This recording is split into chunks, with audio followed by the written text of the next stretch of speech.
The intent of this video is to demystify the use and the setup of this Porter Cable Dovetail Jig. I've seen a couple videos on YouTube, hasn't helped, and the instructions that come with this thing is deplorable. So I'm an amateur, but I'm going to give it an attempt to simplify it. When you get the jig, it comes with these two router bits. This the straight bit happens to be my router. The dovetail bit, which ends in 76, is the dovetail shaped bit. And I'm not going to cut anything out. I'm just going to show you how I use this and set it up. The first thing you use is this one, okay?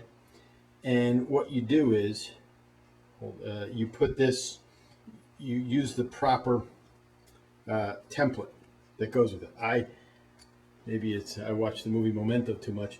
I wrote down on this thing what bit goes with it. And that will be relevant when we go over here to the jig.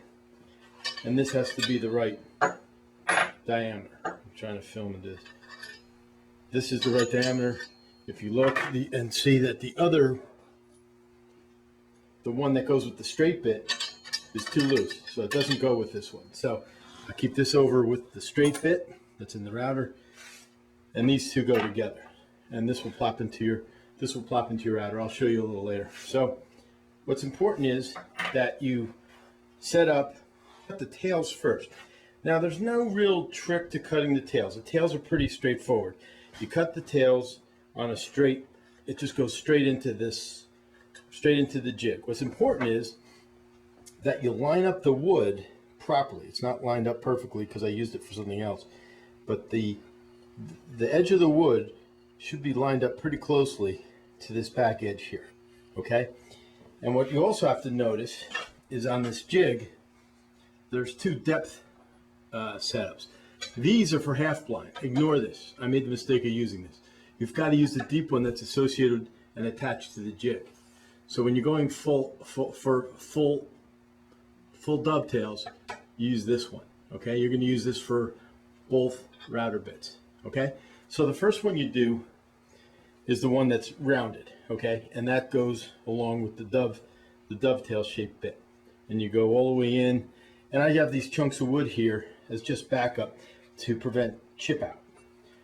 So there's really not much magic, and I wrote on here outside tails.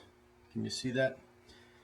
Because this piece of wood facing outside will be the outside of your piece of wood, or of your final drawer or whatever you're making. Okay? When you drop the router template guides into your router, you need one of it's a spring-loaded, right here, if you can see underneath there.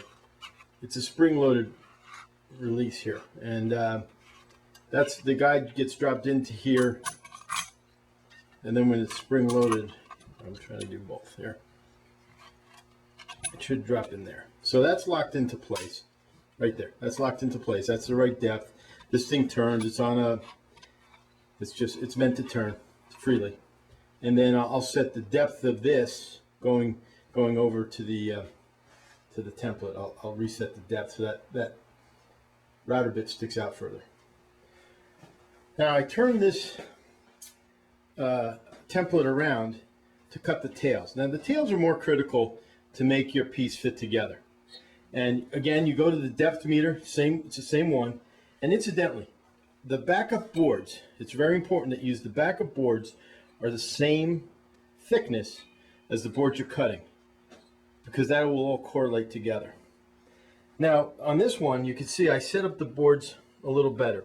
This line here, these dashes, should line up with the back of the boards, with just the back, with the back of the board that you're cutting the outside pins in. So you're cutting the outside pins, and this is really critical that you kind of get down underneath here while you're cutting, and you watch that you follow this template around and around, because these angles right here are very critical for this fit of the dovetail. Now the first time I did this, it was way too tight and I couldn't put it together.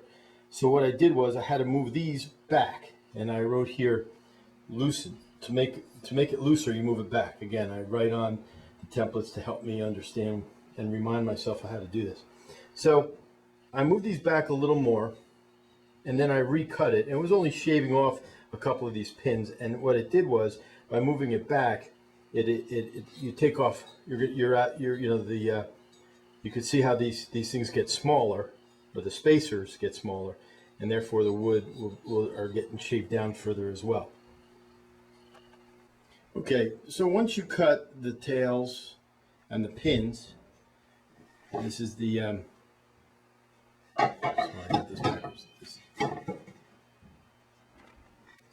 okay, once you cut the tails and the pins, remember the tails are just the straight through dovetail shape, and the pins are actually cut using your angle, it's using a straight bit that's here,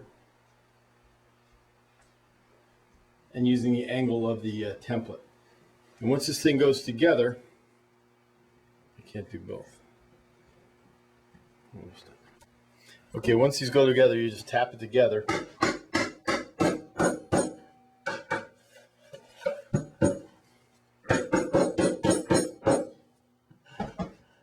And unlike the pros, you can tell I use a warped board, so I have some gaps. But as long as your boards aren't warped, these things look pretty good, and they stay together pretty nicely. Hope that helps.